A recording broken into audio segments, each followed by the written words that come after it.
The Big Polly's World of Sports Sims YouTube channel and Facebook group welcomes you to Grand Slam Saturday for August 21st. We begin with a World Tag Team title defense in the Tokyo circuit.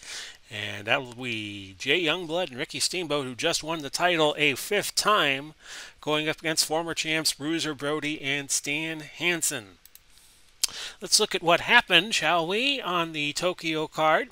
It was the Love Brothers getting a surprising win over hometown favorites Negro Casas and Ultimo Dragon. Pepper Gomez and Vampiro went to a 20-minute draw. Tojo Yamamoto and Bam Bam Bigelow, talk about a real big size differential in that bout. They go to a double DQ in 17-20. Kendo Nagasaki and Giant Baba. Nagasaki had knocked off Ricky Dozan in the card a couple of weeks ago in Tokyo. They went to a double countout at 4:51. Kendo and Giant Baba did. Steve Austin didn't have to be stone cold. He wins pretty easily in 10 seconds a DQ when Koji Kamamoto headbutted the referee. The Fabulous Ones and the Masked Grapplers go to a 20-minute draw. Daniel Bryan and Hiroyoshi Tenzan go double DQ. Mitsuharu Misawa and Toshiaki Kawada defeated Jado and Geto by pin in 14:45 to keep their Pacific tag titles. And in the Pacific title bout that just ended before we went to air, Jumbo Tsuruta and Paul Jones had a pretty good bout, 4 stars. But Jumbo won by DQ at 52-20 when Kendo Nagasaki interfered. So that sets up our feature bout. In fact, I forgot to set it up, so I'm going to do it right in front of you. It is for the World Tag Team Championship that Jay Youngblood just won. Jay Youngblood, Ricky Steamboat just won in the Texas circuit, which some people are calling the U.S. circuit, because it kind of resembles old 1990 or so USWA, although Minneapolis and Memphis merged into the this Texas circuit. Minneapolis did not merge into the USWA because they had the AWA, and they thought they were bigger. So Hansen and Brody will be the opposition for Youngblood and Steamboat, a one-fall 60-minute world title match.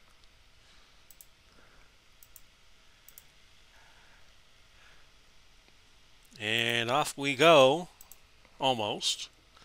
Yeah, we don't have to make any move adjustments here. It is Youngblood and Steamboat who should retain the title. Hansen and Brody, I believe, on an earlier episode in YouTube that I have put up, it wasn't. We didn't start doing Grand Slam Saturdays yet. We had a match of the week, and in an earlier match of the week, they defeated America's team, and that was the first time they won the World Tag Team title, so they're going to try it again, and off we go with the match. Bruiser and Hansen had control, but it was countered, and they lose 10 points. Speed move by Youngblood and Steamboat. They should use that pretty well in this bout against the rugged duo of Brody and Hansen. Legal chop, and they get the pin right away. Referee is out of position, fails to see that Bruiser Brody and Stan Hansen's leg was obviously draped over the bottom rope. Well, they'll get another crack at it when the rotation, the world tag title rotation, comes back to them, which would take about 6 weeks if I am not mistaken. So we've had a lot of quick matches on Grand Slam Saturday, and this proved to be another one. Steamboat and Youngblood winning by pin to retain in just a $1.24, 84 seconds, all it takes. And let's see, it was a legal chop that did it.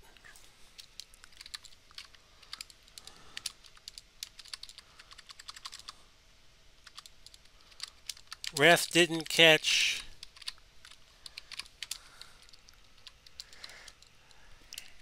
Hansen having a foot on the rope.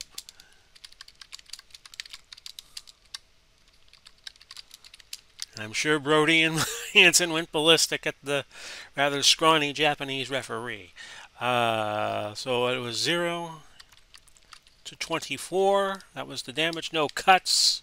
and it was a 3-star match, even though it only went 1 minute and 24 seconds. So now, off we go to Mexico City and thereabout. And welcome to stop number 2 on the tour for this week of Grand Slam Saturday. We're in Mexico City. World title bout about to take place between Pat O'Connor and superstar Billy Graham. Let's show you the results that have already occurred on this Mexico City card. We had a few interesting matches. The Southern Rockers win by DQ over the Dusick Riot Squad. The Riot Squad have had a good start in GSW, but they have been sidelined by a couple of losses. Roland Bach wins by DQ over Ricky Chozu. Biff Wellington wins by DQ over Ron Wright when Chozu, the aforementioned Chozu, interfered in that bout. Lex Luger beats babyface Mark Lewin by pin, 14:51, foreign object. Ultimo Guerrero went to a time limit draw, which was 30 minutes long, in a tape fist match with Tommy Rich. Johnny Barron and Mystico go to a double count in a little over 6 minutes. The Blackjacks and the Flying Scots go to a draw. El Santo pins Dr. Wagner Jr. in a bit of an upset. Of course, El Santo, the 3-time World Junior Heavyweight Champion, including a run of over a year last year, which ended last year, but he hasn't been close to the title since then. For the Latin American tag titles, it was Dos Caras Mil Mascaras winning over the fabulous Kangaroos. A lot of people were thinking the Kangaroos were going to come of age and win this match, but not to be. Triple H loses to Al Koenig in a no DQ match. He retains by pin in about 12.5 minutes with the side roll. Hold the lettuce. And now we have our world title bout between Pat O'Connor and superstar Billy Graham. Graham gave Dory Funk Jr. some trouble. Beat him by countout in a Monarch of the Mat tournament match. And he also he held another win over Dory Funk Jr. Held a couple of wins, actually.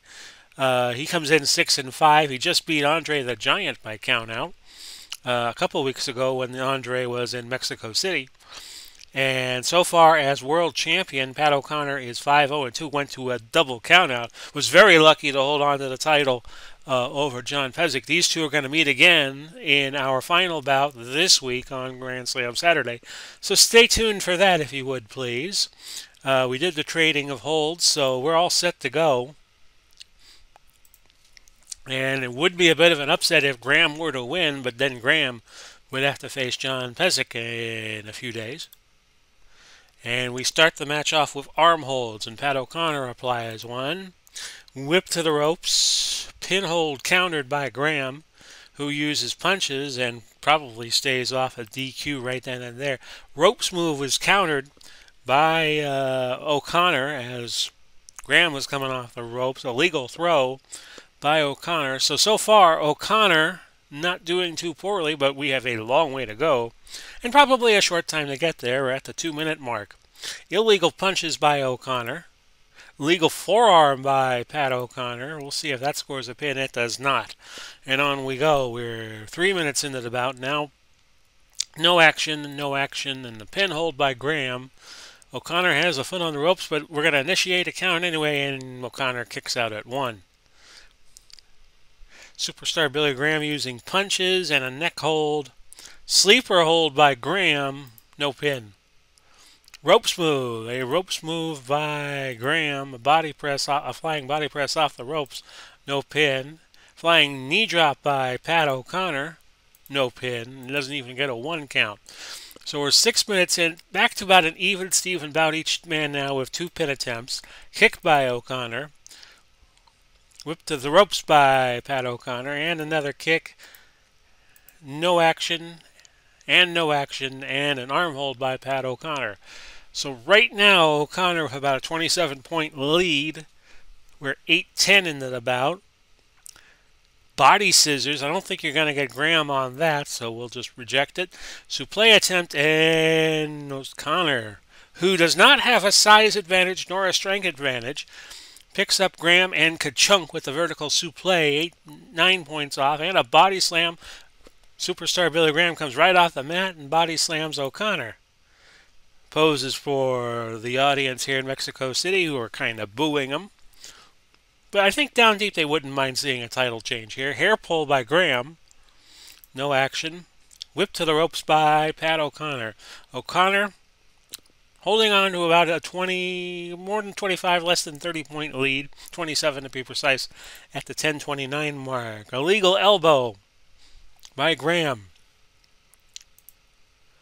And Graham going for a pin. It's a legal elbow, but again, O'Connor kicking out very early. Auto control loss. Speed move by Pat O'Connor, followed by a body slam. Rolling cradle. And this is O'Connor's specialty. No pin. No pin. We go on at the 13:02 mark. O'Connor now up 33 points. Illegal low blow by superstar Billy Graham. That could score a pin, but does not, as O'Connor kicks out at one very alertly. Pinhole rolling reverse by Pat O'Connor. No pin. Almost at the 15-minute mark. We go 60. But Graham's got to get a pin or a submission within that 60-minute time limit.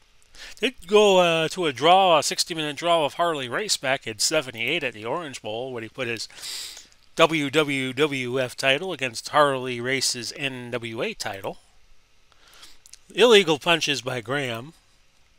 And a turnbuckle move. And a legal throw by Graham. So Graham, feeling the power a little bit, he's trimmed that lead down to 21 points. No action.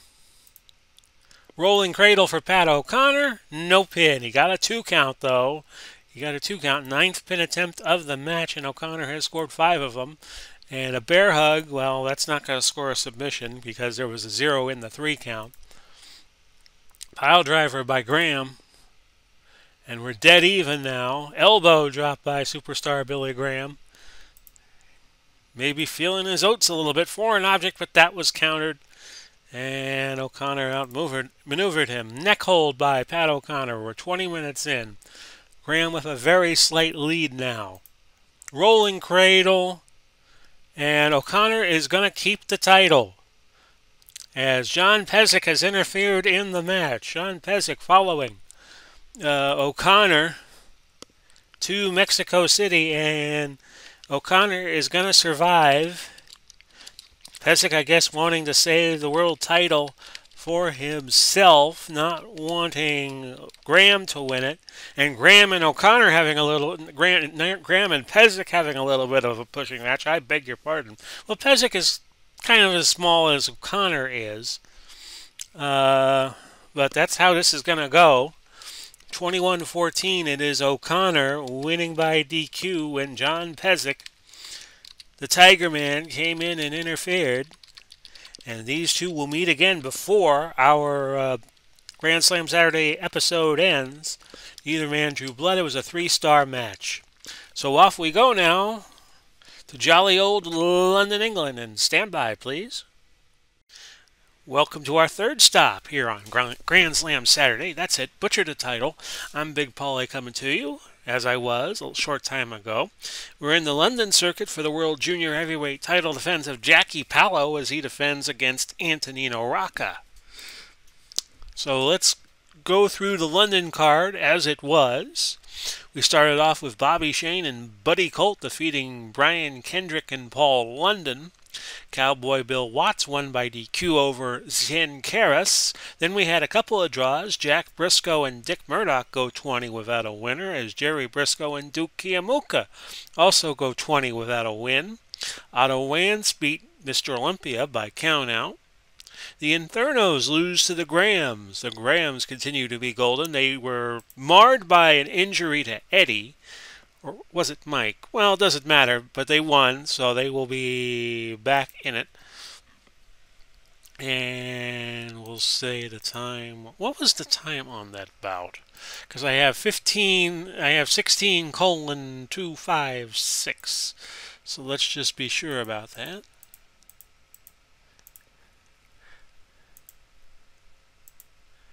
It was 16:25. So we'll fix that up for you. See, I show you my work, I show you my errors, and I fix them. Billy Robinson was a late substitute for Kentaro Oki, who went back to Japan after losing the Atlantic title to Bert Azzarati. He took Edge to a 20-minute draw. Rumor has it Robinson might have been a late add-on to the card. No, maybe Edge needed a little stretching out. Maybe the London promoters were thinking something along those lines. Ella Waldeck and Mae Young defend their world women's tag titles easily over the Beauty Pair. It was not an easy bout, actually. It was a 4-star bout. Beauty Pair put up a good effort. But once again, they are probably the best women's tag team yet to be champions, or at least up to this point, as they have been perennial contenders. For the Atlantic tag titles, Hulk Hogan and Andre the Giant lose by countout to the Von Brauners. So the Von Brauners proved that even though you got two single superstars together, they are not unbeatable. Bert Azzarati just had a very vigorous defense of his Atlantic title. He beat George Kidd. The bout went nearly 50 minutes before an elbow fell the smaller Kidd, but these two match up very well against each other in Europe, and they have had many a battle in GSW over the years. So that brings us to our world title bout for the junior heavyweight crown. Antonino Rocca has held the world junior title 3 times, and Paolo, Jackie Mr. TV Paolo, is the champ. So Rocca, and by the way, there has been some rumor and conjecture that the legends of GSW not being used enough, so Commissioner Soley is fixing that by allowing legends to compete in a home territory.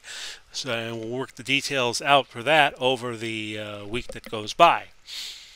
After this, we'll have our 3 matches from Tulsa, Oklahoma, 2 Okerlund Cup finals, and another world title defense for Pat O'Connor as he defends against John Pesek. So let's start our bout here.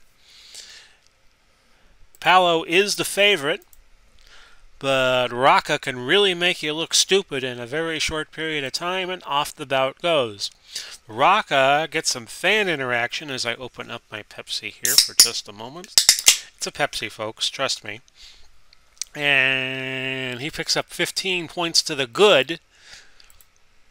And he goes for the Argentina backbreaker right away, but that was countered by a very weary Jackie Paolo.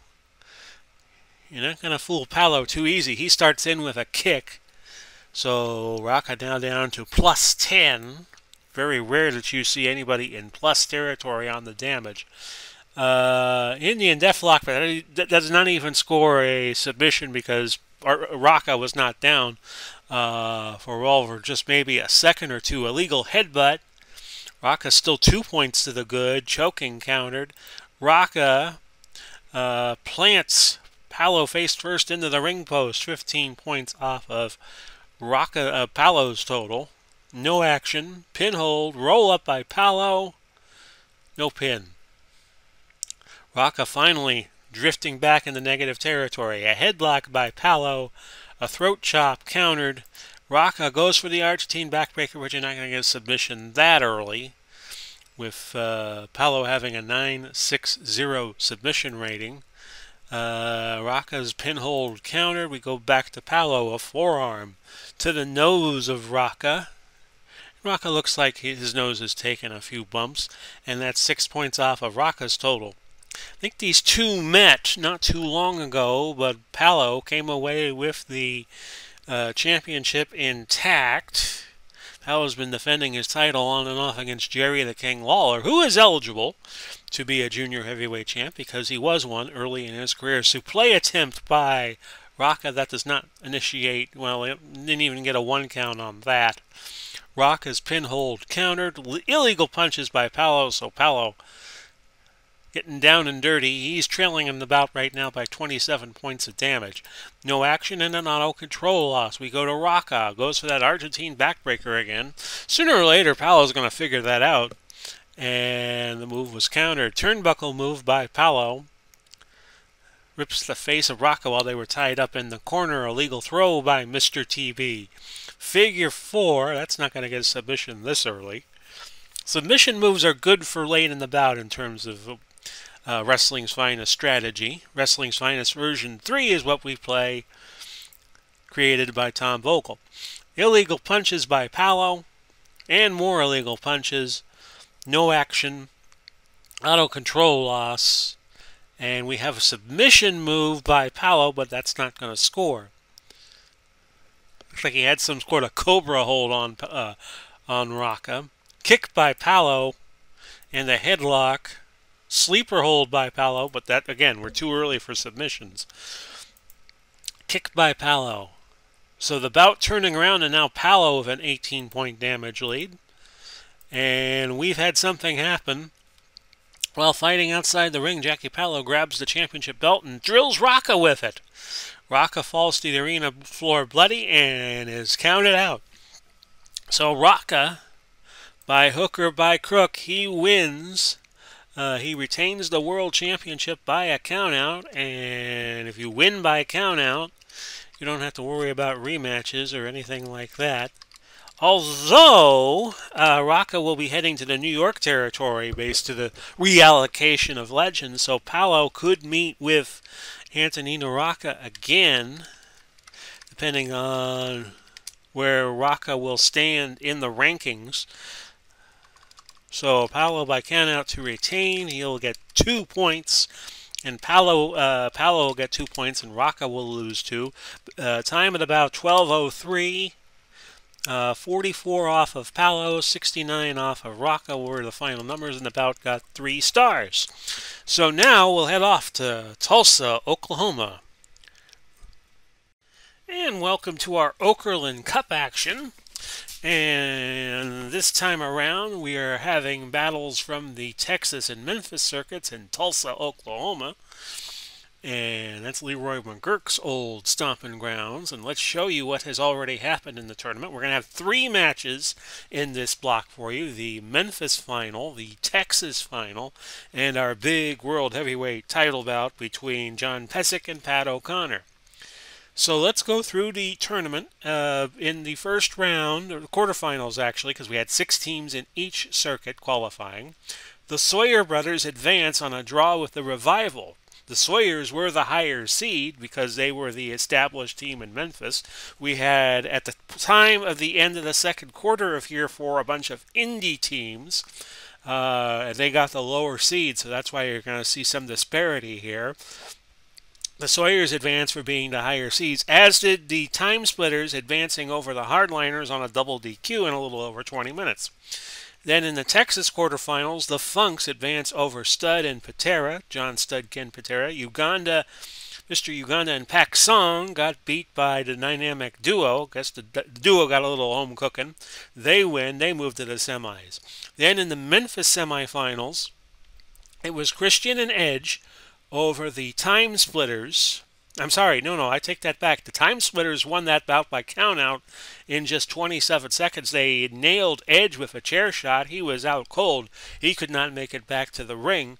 So we had the Time Splitters shockingly advance to the finals. And that continued with the next semifinal. The Sawyer brothers surprise Ox Baker and superstar Billy Graham. They win in 2:36. Buzz pinning Ox with a knee. So we had a Cinderella final coming up, and that'll be our next bout. In the Texas semis, the Midnight Express defeat the dynamic duo. And Wahoo McDaniel and Scott Casey advance over the Funk brothers because they went to a double count out, and the higher seed advances. And at the time, the Caseys had a higher ranking over the Funks. So with that, we are setting up our Memphis final. 2 babyface teams, although I'm sure they will be aggressive, as this is the Memphis final. The winner of this moves into the Okerlund Cup round of 16 that's going to be held week 37 in Dublin, Ireland. So let's see what happens here. The Funks, and not the Funks, the Sawyer brothers. See, I was thinking of brothers. And the Time Splitters will be dueling. A most unique final between these two. If we have a double DQ or a draw or anything like that, actually no, neither team has an advantage because they each had 2 bouts. The Sawyers come in 1-1-1 this year, And the Time Splitters' only 2 bouts they had were in this tournament. They are 1-0-1. So let's see what happens. I'll check the strategy cards and make sure I have the computer running both teams, and off we go. The Sawyers will win if the bout goes to a draw, a double countout. They are the 3 seeds, and the Time Splitters are seed number 4. So let's see what happens. Legal arm hold starts us off with the Time Splitters. Double team attempt by the Time Splitters, that gets it done. So they build a little bit of an early lead. Auto control loss, and another. Ropes move countered. Legal chop by the Splitters. And that's no pin. Our next semifinal, or I'm sorry, our next final will be the Texas Circuit Midnight Express against Casey and McDaniel. They each had buys into the semifinal round, so they will be on even keel. A ropes move, double axe handle, that does not get the pin. No action.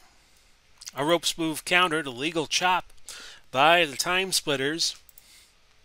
And that does not result in a pin. Whip to the ropes by the Time Splitters. And they're using arm holds. Arm hold. A ropes move by the Splitters. No pin. Alex Shelley and Kushida are the Time Splitters. Kushida. And the Sawyer brothers are Brett and Buzz. Buzz being a local boy here in the Tampa Bay area. He went to Dixie Hollins High School, which I think is just called Hollins High School now, thanks to political correctness. A ropes move, a flying clothesline from the Time Splitters. Almost a pin there, as he needed to draw 1, 2, 3, or 4 on the 3 count, and it was a 6. Arm holds being used by the Time Splitters, and they go for that flying knee drop again, so they're using aerial ability, and they have racked up a bunch of pins. That was number 6 for them. And the Sawyers are going to be working from a deficit. Splitters have only taken 9 points of damage, and the Splitters are at 160. And another double team, and another double team, and another double team for the Splitters. So they're just moving all around the Sawyer brothers here. Speed move by the Time Splitters. 1 point in GSW they had broken up, and Buzz had turned heel. They are working in tandem, and they patched up their differences here in year 4. Corkscrew moonsault counted by the Sawyers. One of the only things the Sawyers have done right in this match so far. And a bear hug, Buzz in there using his power. And flying shoulder block by the Sawyers. Almost gets to, not too far off getting the pin. They needed a 5 or under, and they get an 11. Power slam, that's got to be Buzz. No pin.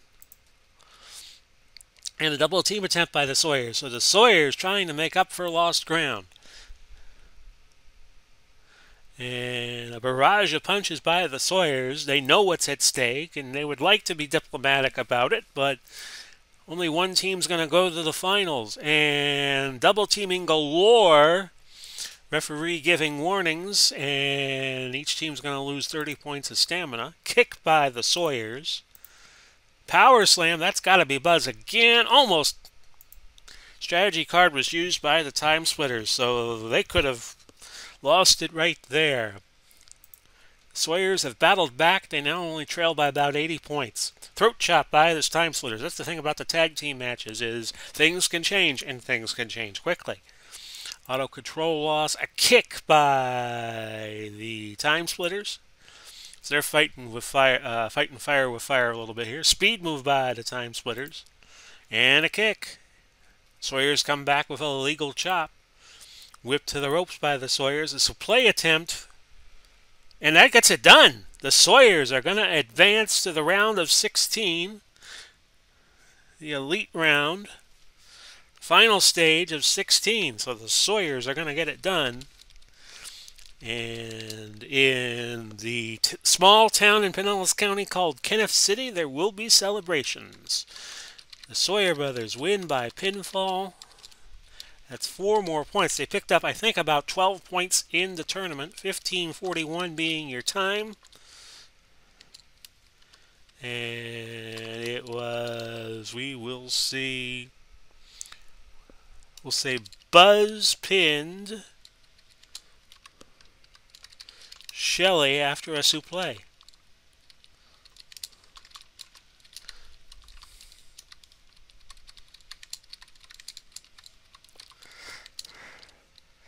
Snap souffle.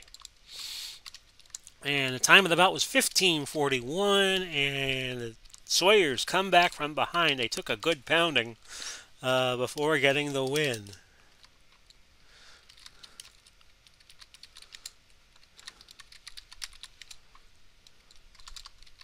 I don't think too many had the Sawyers winning the Memphis bracket, but they have done so, and they will face whoever wins between the Midnight Express and the team of Wahoo McDaniels and Scott Casey.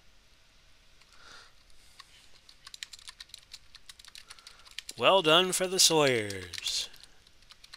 So on to our next bout, which we're going to set up for you right before your very eyes.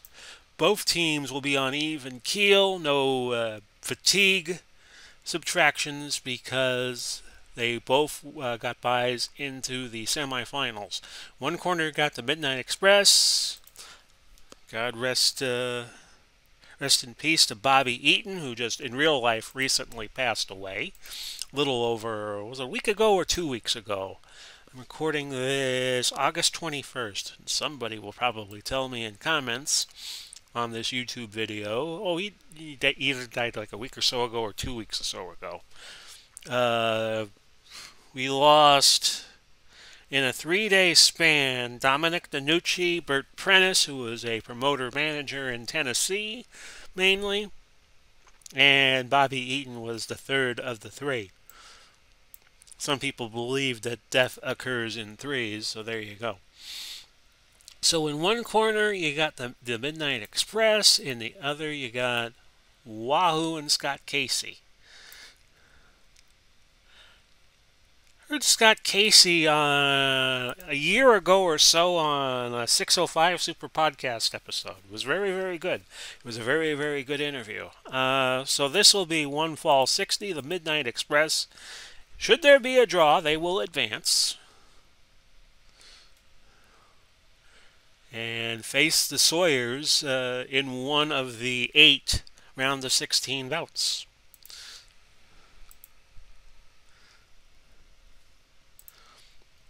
I think Casey's got a little bit of speed in him. And off we go. I would think the Express would be the favorites to win here. The Express are 4-4-0 in year 4, and the Jackson 5 would love Wahoo and Scott's record 1, 2, and 3. And off we go.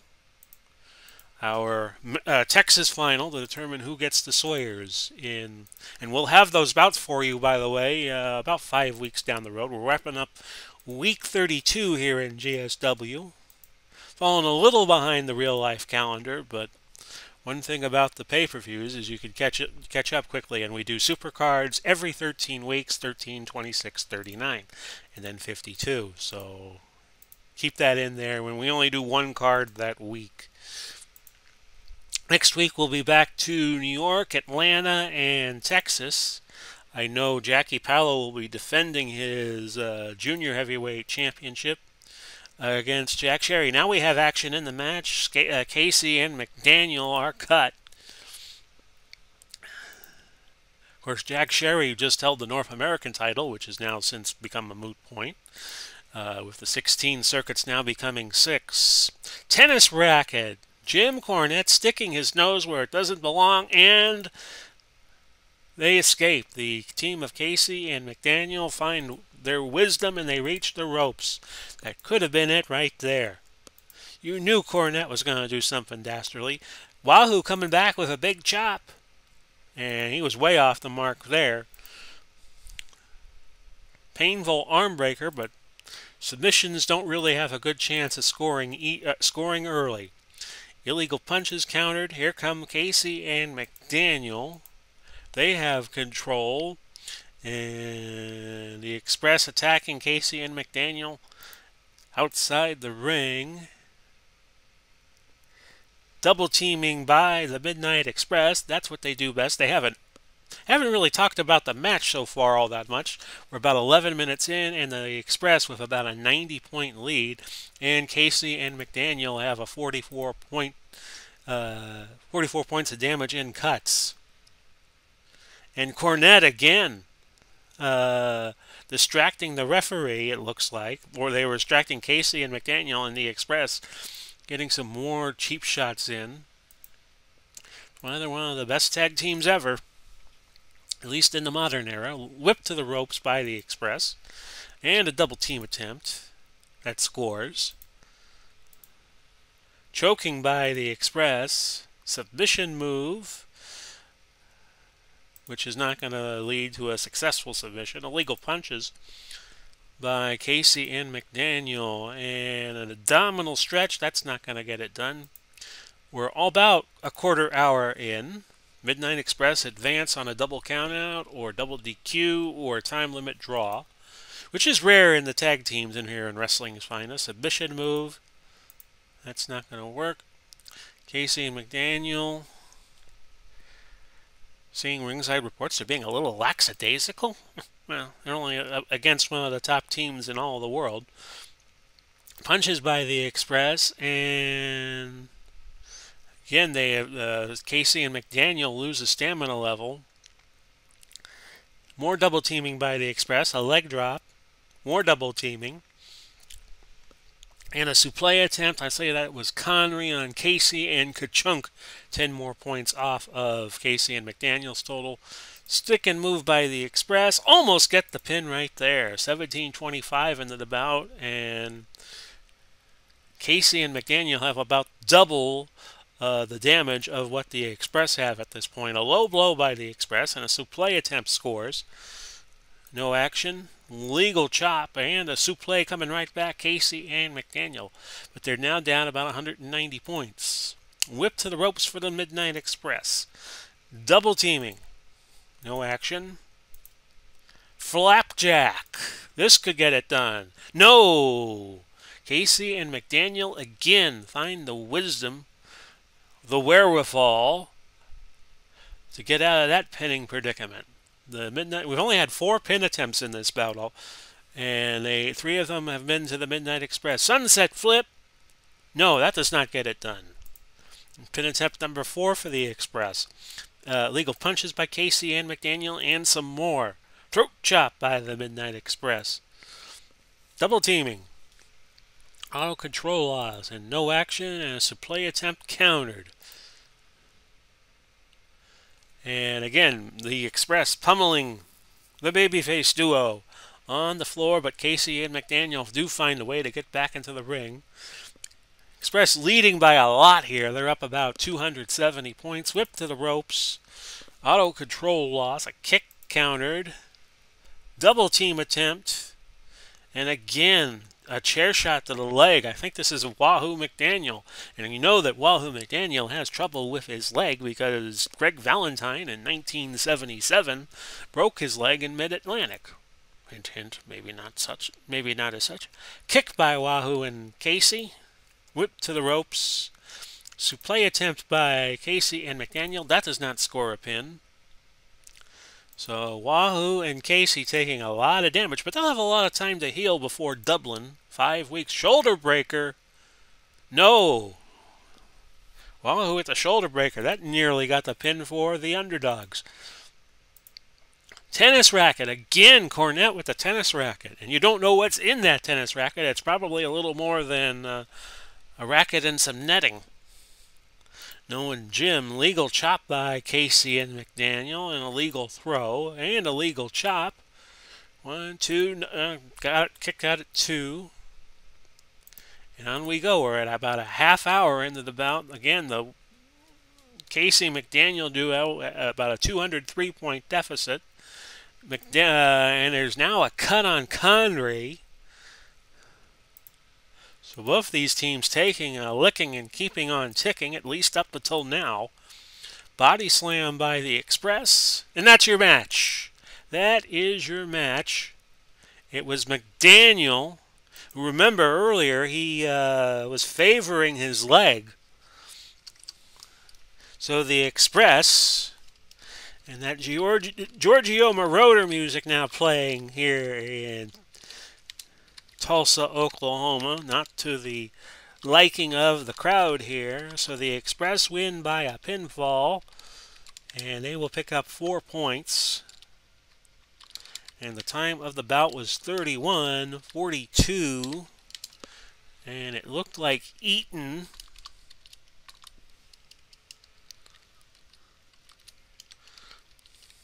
pinned Wahoo after a body slam, and Wahoo just wilted right afterwards. 341-7. 7 and cuts the damage to the Express. 558 and 44 the damage to Casey and McDaniel. A 3.5 star match.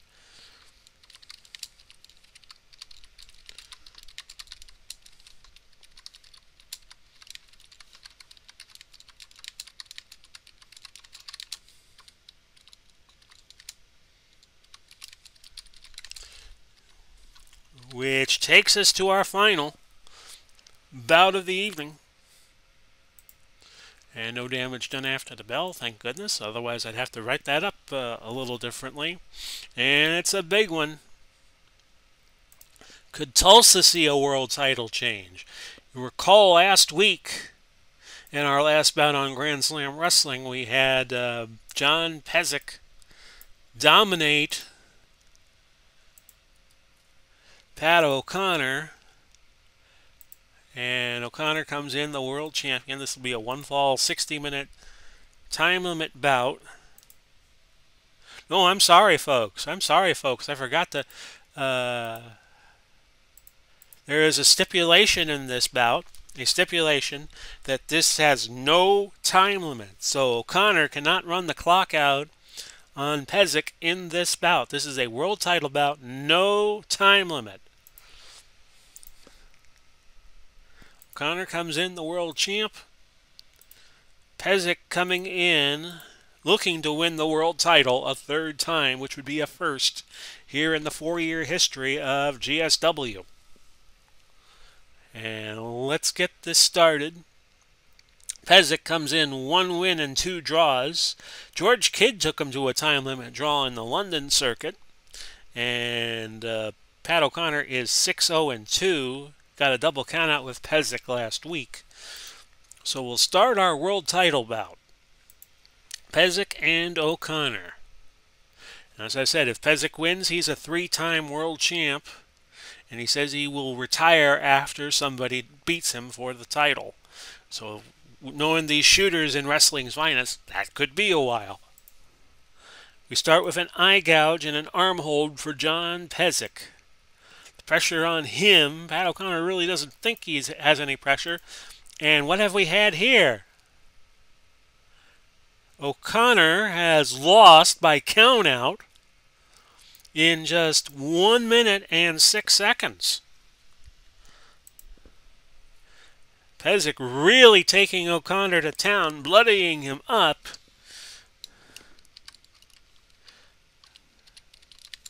So they're going to have another match, which we will probably do next week on the Okerlund Cup. Pesek's going to pick up 1 point, and I don't think we've ever had anybody in my rating system with a rating over 180, so Pesek's going to move to 181. But very strange that Pesek would win by countout. And O'Connor is gonna lose, but he's gonna escape with the title.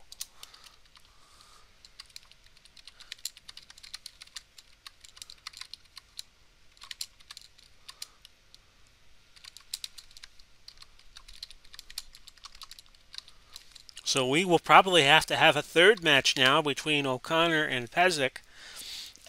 The no time limit was not the problem. It was the fact that Pesek won, but he didn't win in the ring.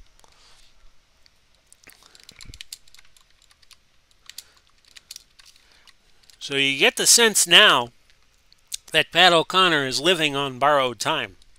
in terms of being the world champion.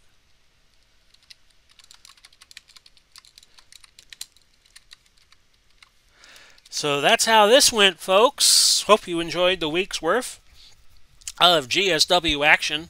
As we complete week 32, we will probably have another O'Connor-Pesek match for you. Week 33, as I look at the schedule, the preliminary schedule, Kola Coriani is supposed to face Pat O'Connor. John Pesek is a part of the Texas circuit, and we are hearing that bout, that O'Connor rematch for Pesek, will now be taking place in the Texas circuit, and we may have another title defense of some sort.